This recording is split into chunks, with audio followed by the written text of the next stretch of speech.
me, I saw you looking at me. And you say you did not see me. Hey!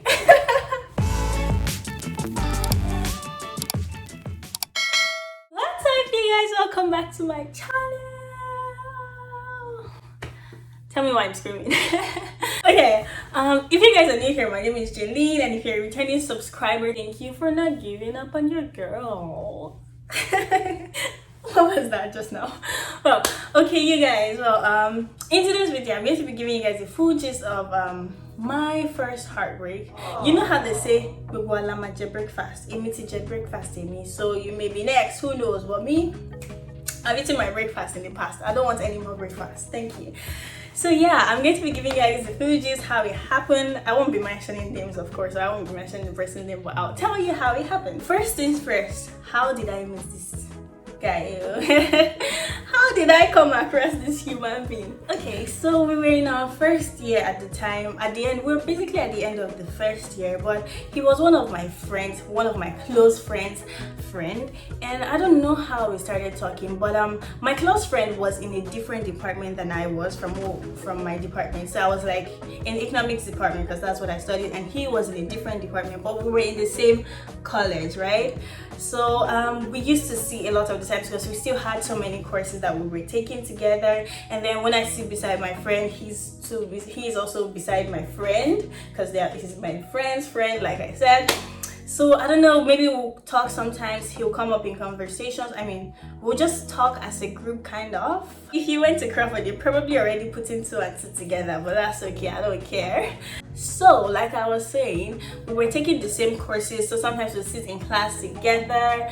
I don't know what led to what, and then he got my number somehow. I did not go seeking for his number because I definitely wasn't interested in him at that point, and I didn't see him like that. So one way or the other, we started really talking, and then like I said, it was getting to the end of the semester, like the end of our first year, and so we were really talking. We'll hang out sometimes, we'll go out with his friends sometimes, and then I remember one of his friends that used to call me like Mrs. Mrs. his surname. I always feel the name there, but no, I'm not doing that.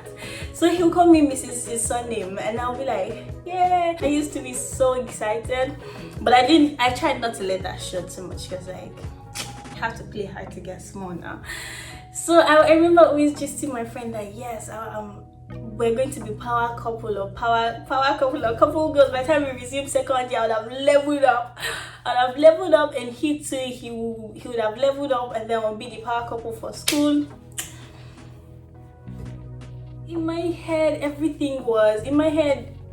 We were in love. There was nobody telling us nothing. So we got home for the holidays. During the holidays, we were actually still talking. We were talking a lot. I would say we were texting back and forth every day.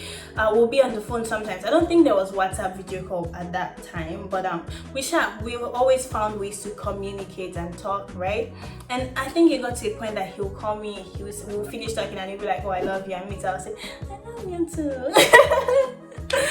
And so in my mind, everything was sorted. I was just remaining for him to ask me to be his girlfriend. That's what I was waiting for. So that did not happen during the holiday, but it did not happen there. I was like, dude, what's going on? But we would still talk every day. He would still say, "I love you," this one and that one. So we resumed the second year. And by second year, we start taking less courses together because we were in different departments. In the first year, you have to take maybe a lot of general courses, but the second year, you don't take too many courses together. So I didn't used to see him in class much, and also he didn't always ask to hang out again. And it was just kind of strange to me because I was like, we were always talking during the holidays. Did I do something wrong? And I always message him like, "Oh, what's up now?" Or like, okay. Sometimes we'll run into each other. Sometimes we'll run into each other in our like college, and he will not say anything to me. And then it's like, in my mind, I'm like, what's going on? Why are you ignoring me? Because like, what did I do?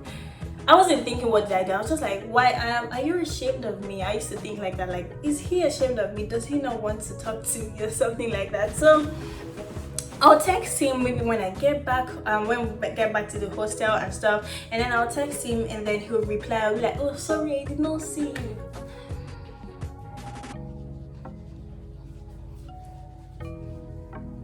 Are you blind? how would you say you did not see me?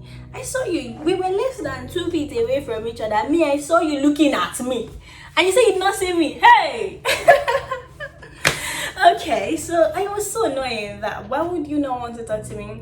And then I'm kind of proud, but at the same time I really liked him, so I'll still try to text him and talk to him. And then sometimes when I run into him, I'll try to say hi, but it'll be like, I don't understand. I was like, how did things change? What happened? I thought you were in love with me.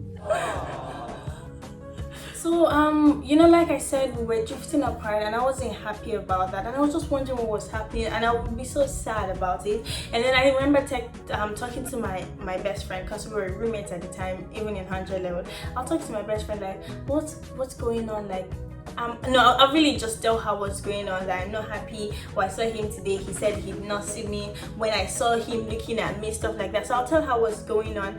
And I don't know, I was left in the dark for a while. I remember one time, even in 200 level, when we had resumed, he'll call me sometimes, like he'll call me on the phone and he would still say I love you, and then I would not want to say it back because it's like I'm shy and my roommates are there, and this is after we resumed though. He will ignore me during the day and at night he will call me to say I love you and stuff like that, and it was just confusing to me. So we had this back and forth. It was just cold and hot, off and on, and it was just very frustrating to see like you're the love of my life and now you're not paying me attention.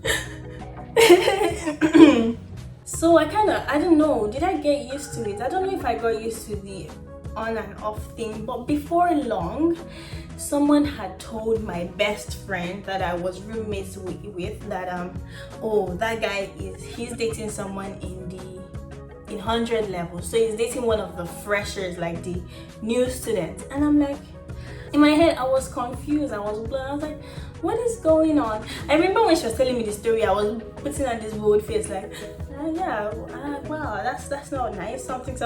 I'll just won't face you. I mean, take it like a champ. But in my mind I was very sad. I remember going to bed that night, I would cry myself to sleep, and for days like that I was just crying myself to sleep, and it was just really sad. And you know, like I said, we weren't running into each other much, so some days when we would run into each other, I would totally ignore him. I'd like completely ignore him, and he'll be like, hi, what's up now, what's going on? I remember trying to get your attention before and you were not attending to me. Now you're dating someone else, I'm trying to move on from you, and then you're telling me, hi, what's up? Is something wrong with you? Is there a problem with you? What's your problem? And so I don't know, for a while I had completely ignored him. I blocked his number, I deleted his number, blocked, I don't know if I blocked him, but I just deleted his number and stopped talking to him. So for maybe like the end of our second year, I wasn't really speaking to him. I don't think I spoke to him much. Maybe if I came across him, I tried to be civil. I think I eventually learned to be civil after the heartbreak or the breakfast started wearing off. I started learning to be civil around and just be like hi and stuff. And I remember one day we were signing up for our courses and stuff like that, and he was like, you don't talk to me anymore, like what did I do to you? And when he finished asking that question, I was just really irritated in my mind. Like, what do you mean, what did you do to me? What is your problem? I don't understand. Fast forward to like maybe this year or late last year, I actually, because we at this point we're now cool people, right? We're cool friends and stuff, and I can actually just be like, hey, what's up, and we're cool, but so I actually said, I would like to ask you something. I texted him, I was like, I would like to know something, like can I call you? So I called him because I wanted to understand what I was missing. I wanted to get clarity, like was I missing something, or was it that you intentionally played me? I was just dumb. I don't understand. And so I called him, and then we're speaking, and then I go ahead and I asked like, what happened? What did you do? Did I do something wrong, or what was the situation? Was it that you didn't like me and I was just thinking you liked me because you made it seem like you liked me? Or I don't know, I just wanted to understand. And I think he kind of explained that. I mean, there's no excuse for that kind of thing, but I think he kind of explained that he was just young and doing silly things or stupid things at the time, that he didn't mean to hurt me, and that he didn't even know what he was doing. And I was like, okay, but you remember you told me countless times that you loved me, right? And he's like, yeah, he was just saying it as, oh yeah, I love you, and he was just saying it like maybe as a friend. I'm like, what do you is that how you tell your friends you love them and stuff? And it was just like, I don't know, it was just, there was no solid reason, but I had to like accept that, yeah, we were all young, and me, I was a stupid child. Some may have been stupid. We're all young and stupid, child. Let's say we were all young and stupid. So yeah, that is the end of my first heartbreak story. I hope you guys are able to follow along, because I was like, I don't know, I was really choppy with my storytelling, but I just hope it makes sense. But yeah, if you guys enjoyed this video, please don't forget to like, comment, subscribe. And I'll see you guys in another video. Oh.